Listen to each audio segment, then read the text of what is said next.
Put some clothes on. Why should I? Let me get back to you on that.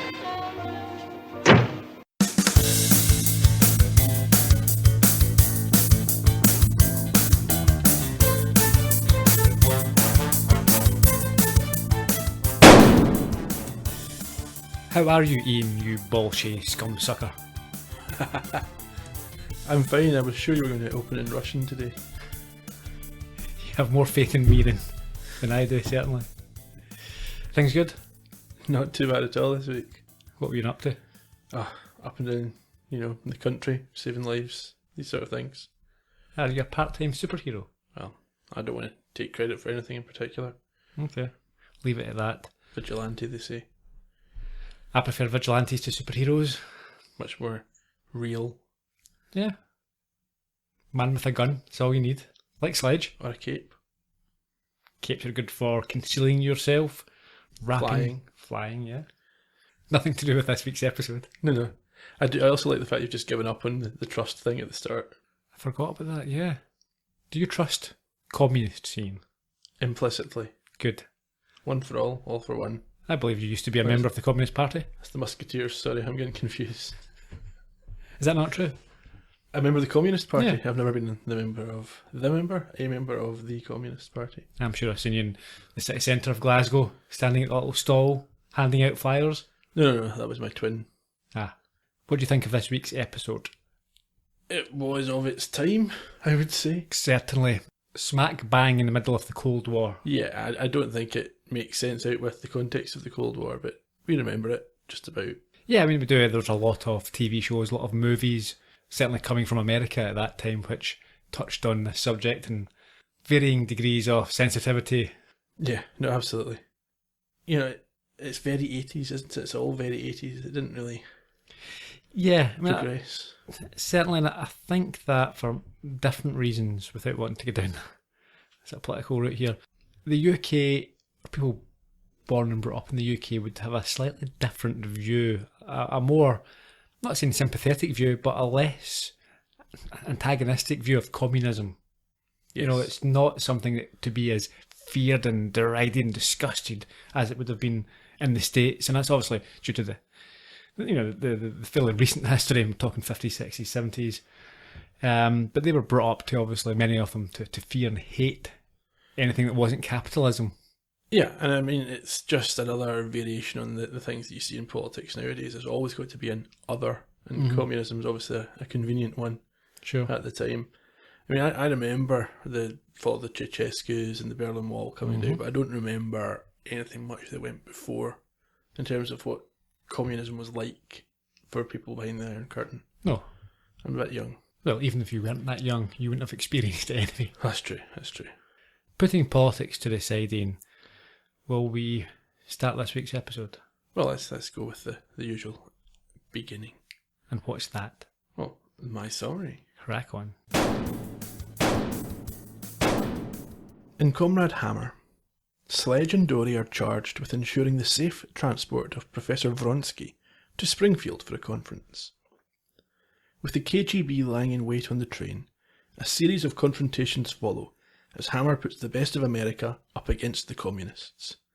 The Professor's fate hangs in the balance, but will Hammer's views of Russia be changed? And if he can change, can we change? Well, yes, well done, Ian. Yes, if he can change and you can change, we can all change. That's it. Rocky and Sledge, that'd have been a partnership, wouldn't it? That would have been one to see. That'd have been fantastic. Crossover. Yeah. We start this week in an unusual environment. Absolutely, he's out in a field. He's jogging. Hammer is jogging. Location shots. Yeah. He's still wearing his sunglasses. Absolutely. Checking his pulse. Well, yes, I wasn't sure if he had a watch on or if he was just literally checking his pulse by hand as he ran. I think he was. What happens to him? Well, he's out for a run and he sees this sort of small plane overhead and he thinks it's diving at him. Mm-hmm. So he ducks out the way and it flies past and he pulls out his gun and he shoots at it and the plane crashes and you think, yeah, he shot down a plane. And you immediately find out it's a toy plane and it's two little girls that are playing with it. Well, we say two little girls, that's not quite right there. Teenagers. Yeah, let's say. At least teenagers. Okay. Yeah. They're not happy. They're not. They were girls who only wanted to have some fun. Yeah, we're having fun, and Sledge ruined it. Yeah. Did you get that reference? The Cyndi Lauper reference. Yeah. Hammer's annoyed at them as well. He thinks they should grow up, stop playing. They should be stewardesses and not pilots. Yes, before what happens? A random weirdo guy just walks past and says, "Good evening." Now, come on, Ian. That's based on something. What's it based on? Oh, I was hoping this conversation would not have to take place. Am I going to know as soon as you say? Yeah, well, this is iconic. That, the silhouette or the shape, the voice, is as iconic as the Disney ears. What is it? Alfred Hitchcock. I've never seen any of his movies. Oh, Ian, don't do this. They're not that popular, are they? Oh, come on. Now, even the plane attack was a nod to North by Northwest, where he... Right. So that's why they've chucked him in there. Yes. Because I was thinking that doesn't have anything to do with the rest of the episode. No. That guy doesn't show up again. But a random weirdo. Yeah, it's just random. Even if you don't like Elvis Presley, okay, you immediately recognise the quiff, the outline. Absolutely. Yeah, it's He's just an icon. It's just so well known. But Yeah. the Alfred Hitchcock, the thing is, what he does as well is he's known for having tiny cameos in all of his movies. That's like Peter Jackson. He must have copied him. Must have. But a random weirdo. No, I'm not a Hitchcock person. That's my point. You might not be an Elvis person, but you know enough to go, yeah, that's meant to be Elvis. That's Elvis. I think Hitchcock's a bit more niche than Elvis. Yeah, I would grant he's a bit more niche, but not niche enough for you to class him just as a random weirdo. Did not get that reference at all. But he looked like him, he was dressed like him. I don't know what he dresses like. How am I to know that? Right, this has surpassed your lack of Doors knowledge. I know nothing about Hitchcock other than his name and the fact he lacks Oscars. So therefore can't have been that Right, good. listen, let's just start. So, the random weirdo walks by, right, and then Sledge starts his jog again by trampling on a picnic. Yes. And he runs up to a road, and we see a limo. Yeah, get a shot from inside the car first as well. There's a hostage being held, and the car almost hits Sledge as he runs Yes, across the hostage looks a little bit like Einstein. That's what I've written down, yes. So there's a guy driving it, and there is another man with a gun holding this hostage. Yeah, and there's an incident. Sledge and the driver exchange words, but the driver recognises Sledge as a policeman and is differential. Yes, his first reaction is to get out there and sort him out. He sees the gun and the badge, and I don't think they want to attract any attention to themselves, considering they're...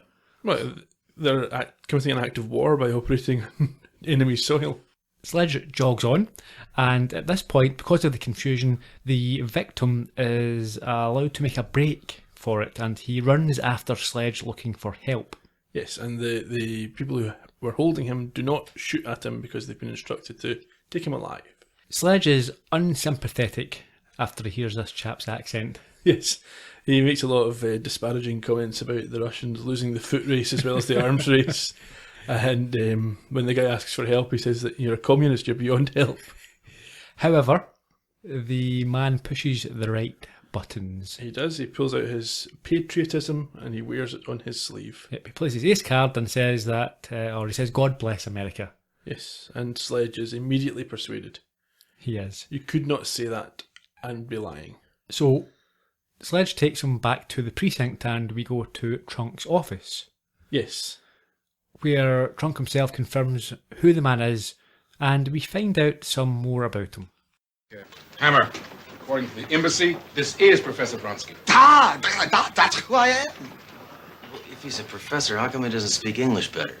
Professor, do you have any idea who these men were? I am sure they were the KGB. I escaped from Soviet Union 3 months ago. But I am not nuclear scientist. I am a humble agronomist. Well, you must be pretty valuable. They're very anxious to get you back. Yeah, what, do you got a lot of unpaid bills over there? Charge too much on your Russian Express? Captain, don't you think we should call the CIA? No.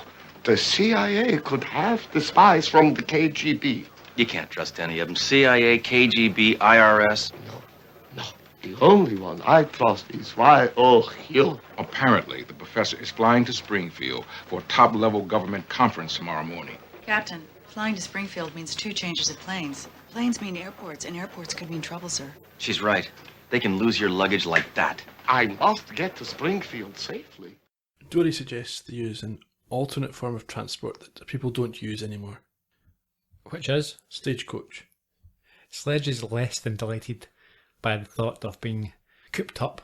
He's got a good line, actually. Yeah, you were about to say it, weren't you? On you go. He talks about being cooped up in a caboose with a crummy commie. Yeah, it's not a stagecoach at all, it's a train that they're taking, but Sledge misunderstood Dory when she commented on a form of transport that people don't use.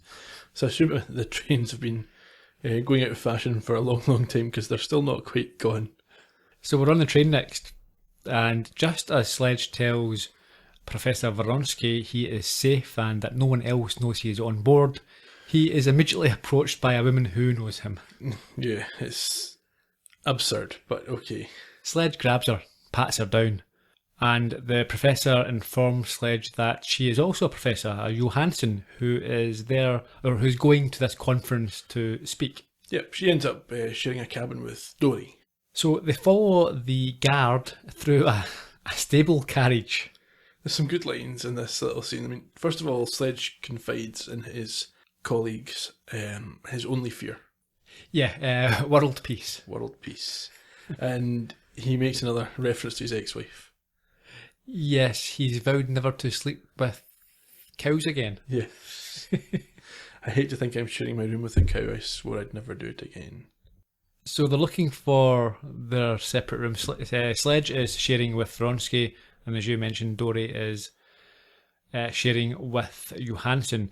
Sledge opens a door and is greeted by a sexy woman, or sexy lady. I think that's how she's credited in IMDb. I think that's the purpose of her role. It's just a woman in a towel at this stage, isn't she? Yeah.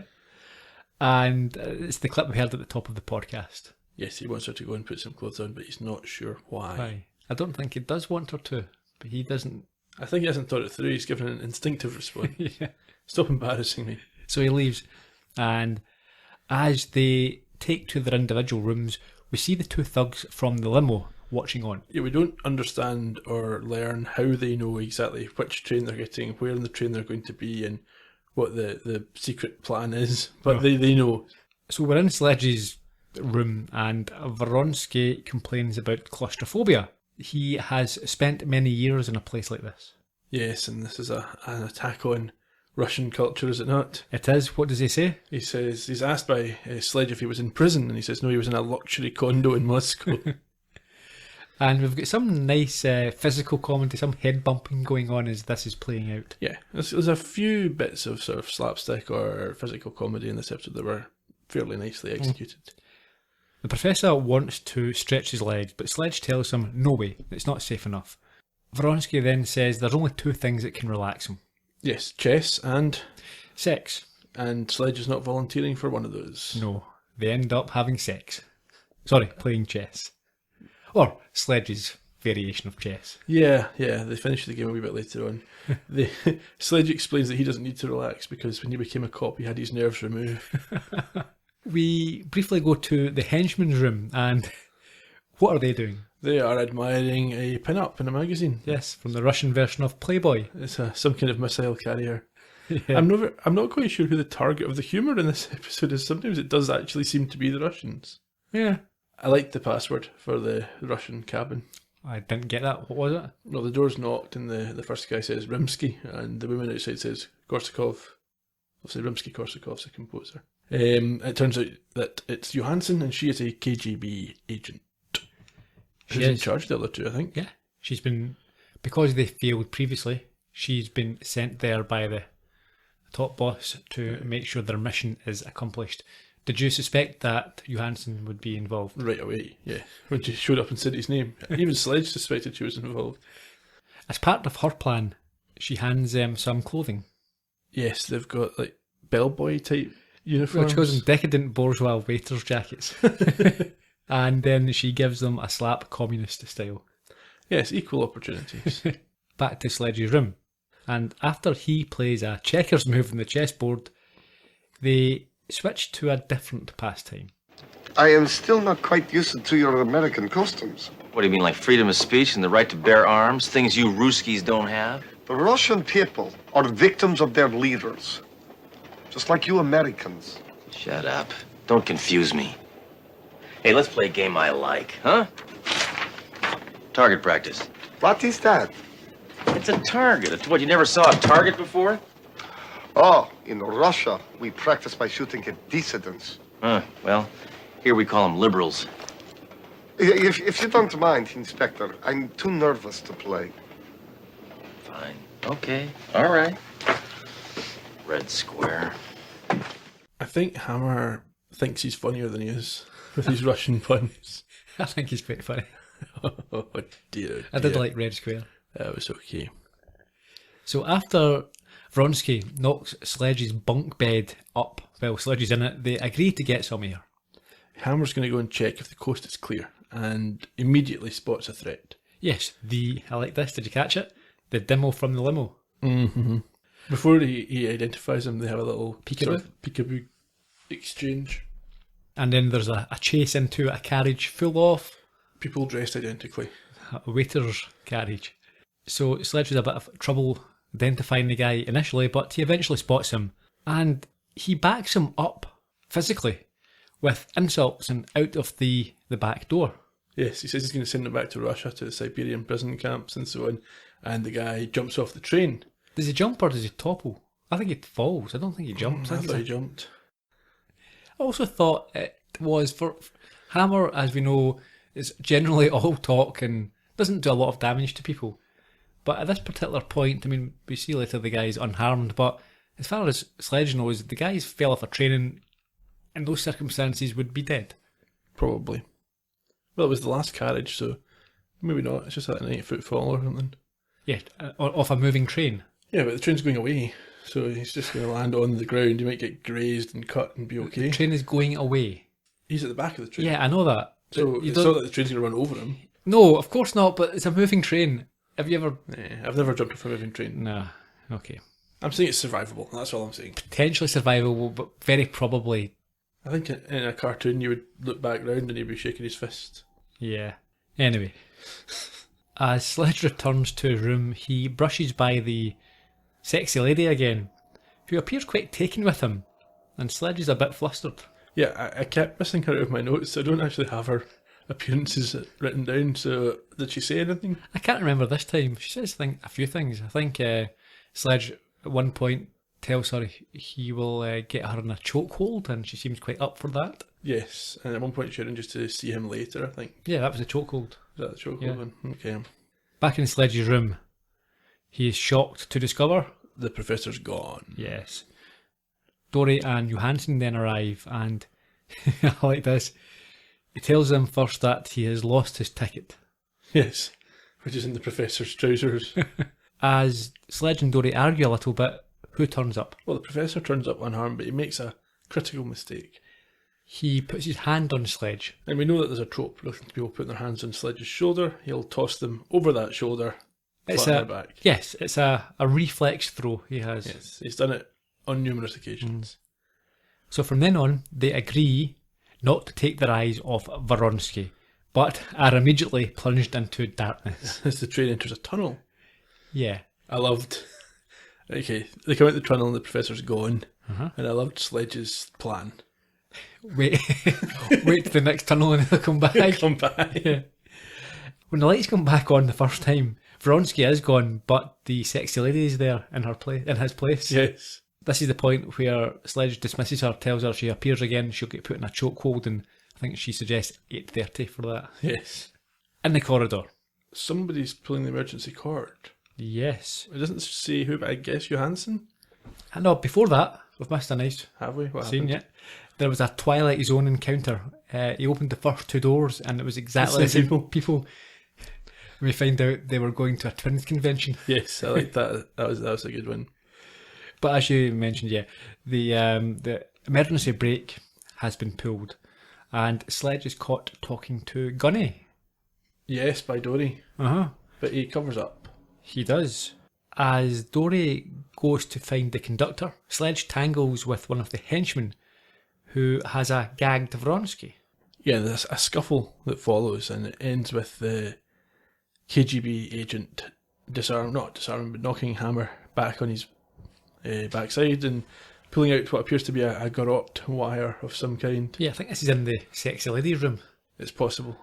Yes, did she not get chased back out of the room? And Hammer uses his nous to defeat the threat. How does he do that? He takes a lamp and electrocutes the man Shocking. with his own garroting wire. Dory's back, and she has not only got the train going again, she has also found the professor, and Hammer's going to put a final end to this issue. Yeah, well, yeah, Johansson, she's there as well. Yes. How does Sledge intend in dealing with the problem of the disappearing Vronsky? He is going to handcuff the pair of them together, himself and Vronsky. Yeah. And then he explains in Russian to Vronsky that he should trust him because he knows what he's doing. Shows himself to be a man of culture. Correct. There was also a nice line as well. I think Johansson offers to take them to dinner. Sledge initially declines and says that he's going to make the Rusky play Russian roulette the hard way, with a bullet in every chamber. That is the hard way. He eventually reluctantly agrees to the meal, as he hates to kill on an empty stomach. That's true. But he's got a problem. What's that? The key for his handcuffs has slipped out a hole in his trouser pocket. And Johansson covertly picks it up. Yes, as two random folks wonder why. I take it they're not out of some sort of famous movie. Well, Okay. they might be. But... They go by, and she picks up the key, and they go off to eat. in the dining carriage. And we have some more physical comedy here because what's happened is Sledge has attached the handcuffs to Vronsky's left hand and his left hand. Yes. So when he reaches for anything, it pulls Vronsky around. Yeah. It's quite nice to watch that. There's not a natural way for them to sit. No. But they manage, or at least Sledge manages to get some food. I don't think Vronsky gets to eat anything, and Dory gets a glass of water or something all over her. Yes. Now in this scene we find out a little bit more about why the Ruskies are after Vronsky. Yeah, Operation Squash, I think they said. They're going to pursue an initiative that leads to Russia being one of the world's leading food producers. Yeah, I think they're going to remove all the nitrogen from US soil. Right. Seems like quite a convoluted way of doing things, but hey. Yeah, well. So back to Sledge's room after the meal, and they've still got problems relating to the handcuffs. Yes, they can't get their jackets off, and they can't easily get into the separate beds at the same time. Correct. We then see Markovich, or Johansson as we know her better, slip out of Dory's room with a bottle of chloroform. Yes. And she enters Sledge's before rendering Vronsky unconscious. She does, and she's going to do the same to Hammer, but just as she makes her move, his arm moves, which pulls Vronsky down on top of her and wakes Hammer up. She manages to grab Sledge's gun. Yes, and she calls him a capitalist fool and says that he's like everything else made in the USA. Cheap, shoddy, and worthless. Sledge is not happy about the American worker being insulted. Well, there's an irony there, isn't there? She then tells Sledge to stand up, but he refuses, saying that she will just shoot him back down. There's no point. He then disarms her with a pillow. Yeah. But knocks himself half out by flinging himself into the bed when the handcuffs reel him back in. And he is then thrown out the window. Yeah, so we probably must have missed the point where she released the handcuffs. Well, it's in between.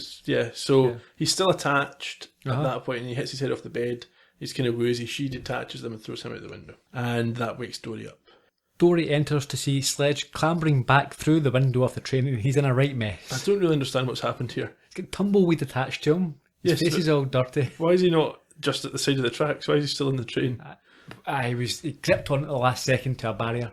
And dragged himself through the bushes and tumbleweed at the side. Well, he was one side of his face is filthy and the other side's fine. Because he was doing that right up against the side. That's not good for the podcast. That's not great for the podcast. But he was facing one way. His side of his face against the train. Yeah, another side getting whacked. Right. They give pursuit and a fight breaks out in the cattle cart. And Dory flattens the KGB guy who was previously involved. And Hammer breaks character to level Johansson with a punch. Yes, knocks her out. Dory is stunned because Hammer's made a point of this before, not hitting women. Especially an unarmed woman. Yes. But Sledge has a Scooby-Doo reveal. Yes, he pulls off the lady's face to reveal a man And he knew this because they used the same aftershave. Now, here's the thing. Sledge is not the type of man who wears aftershave. Interesting. Sledge is the type of man I would have expected to use gun oil on It's him. entirely possible. Yep. Can you see Sledge thinking, I need to smell nice? No. But No. maybe, oh no, he says aftershave balm, so it might be something he actually puts on No, it his says face. aftershave. I think it says aftershave balm. Are you sure? I'm sure. I'm about 75% sure. We need to go to the jury for this one, but I think he says some kind of, either aftershave lotion or aftershave balm. I think it's aftershave lotion. Something, but it's not one just to smell, it's one to cool his face down after he shaves. So, Yeah, but you wouldn't... Yeah, I'm not sure. so he's making the point that she shaves, not that she uses something to smell a certain way. If that is the case, we'll give them that. But I immediately thought, nah, Sledge doesn't wear aftershave. And even then, if it was some sort of balm, he would get an unscented one, Yeah, maybe. not one with girly perfumes in it. Maybe just took the first one on the shelf. Could have. Back to Trunk's office for this week's epilogue. Yeah, Trunk barely was in this episode. Yeah, he's not been in it regularly for a while now. It's been bits and bobs. I think at this time he may have been away making some movies in Hollywood. Let's say he was doing that. Yep. Trunk is a part-time movie star. Part-time Trunk, Captain Trunk. Yep, Lionheart with Jean-Claude Van Damme. AWOL, as it's also known. Discussed that before. Right. Does he yell? No, he plays Jean-Claude! No, he doesn't actually. He plays a hobo type, homeless man who basically on the streets manages Jean-Claude in street fighting. Right, it's like a rags to riches tale. For who? The hero of the tale. Jean-Claude. Yeah. Yeah, well, not so much rags to riches. So he goes from nothing to big gets a montage. Oh, plenty of montages. But no, he didn't go for nothing. He was a deserter in the French Legion. Does he hit any old women? Yes. Ah, we have to see this. Cracker. I'll put it on my Christmas list. Shattered jaws, the lot. Broken hips. Amazing. Do they all turn out to be men? No. Ah, brilliant. Right. The ending of this episode is questionable. Let's have a wee listen to what Trunk has to say about this Russian. Incredible. Top agent dressed as a woman. Clever rascals. Yeah, it's gonna be a hot day in Siberia before you get out of jail, pal. Or girlie, or what do I call him? He's not going to jail, Hammer. What do you mean? The Russians are desperate to get him back. They're already arranging a swap. Great, what do we get? More wimpy ballet dancers? No, they're returning one of our journalists. Oh, great. As if we don't have enough of them. You must be some kind of big shot, huh? Yes. My country spent a fortune on me. Hormone injections, electrolysis, and wardrobe. They spent all this money so you could be a KGB assassin? No. They spent it so I could enter Miss Iron Curtain contest. They may have a winner. Well, you don't know. Thoughts? I appreciate times have changed Yeah. and we understand a bit more about people and how they feel about things and how these things work, but it's obviously a bit uncomfortable having, I don't know how, this guy's just a transvestite, he's not a transsexual. I was going to say, but, you're reading too much into this. This person isn't trans. This person has been forced to do it for work. he seems quite happy about it. Well, maybe he is, but the point is, we don't know that he's doing this because Yeah, but I think for work purposes. basically the punchline here is it's a man dressed as a woman, which isn't really a punchline. Well, it is if you don't see yourself as a woman. Yeah. If you dress up as a woman, I'll be laughing at you unless you turn around and say, Gerry, after all these years, I actually think I'm a woman. I feel like a woman. Then I'll say, fair enough, Ian. But if you just start dressing like a woman, I'll be saying, Ian, you've got a beard. That's true. Yeah. Well, I'm not going to criticise them too much for that, I think, because it's certainly different times. Certainly. Although the mild racism that came before can be Yeah, well, looked at slightly differently as well. They hate those Ruskies. Anyway, it is, like we said at the top, of its time. Very much so. It has its moments. Yeah. I don't think you would make that again today. But Oh, you might have something else to say. You would, well, listen, you would certainly have it again today, but it would be a different type of people who you would be. In fact, these type of programs do get made today. It's, whether it's ISIS, whether it's Syrians, Muslims, whatever it is. Yeah. There's people. I mean, one of the things that I found a little bit uncomfortable about this episode is that we know this is a satire and that Hammer's character is the one that we're meant to be finding ridiculous. Yeah. But there did seem to be a lot of humour that was targeted at the Russian culture and the Russian lifestyle. Yeah. But that's what I said earlier on. I mean, that's the difference. I think that it wasn't being presented as this is Hammer's ridiculous view. It was being presented as, yes, Hammer's an idiot, but not as bad as these guys. Yeah. I mean, I think most Americans do not think that communism is in any way acceptable. Many of them do actually think it is laughable and it's a fair game, fair target. Whereas we would think, well, you know what? It's a bit extreme communism. I'm not necessarily in agreement with the principles of it, but in theory, it's not that bad. I think that's the difference. I think in theory, many Americans think it's abhorrent, whereas I think communism, if it was implemented, the theory and practice, then would certainly be an alternative system that would be workable.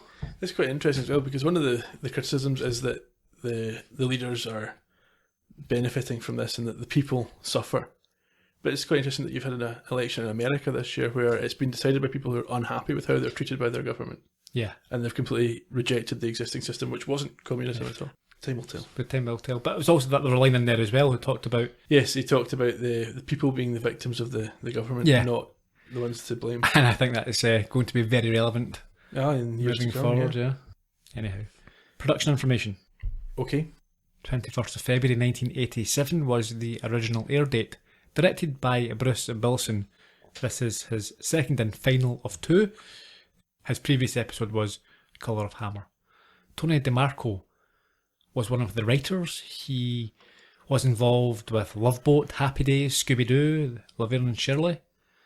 He had a writing partnership with Dave Ketchum, born in 1928.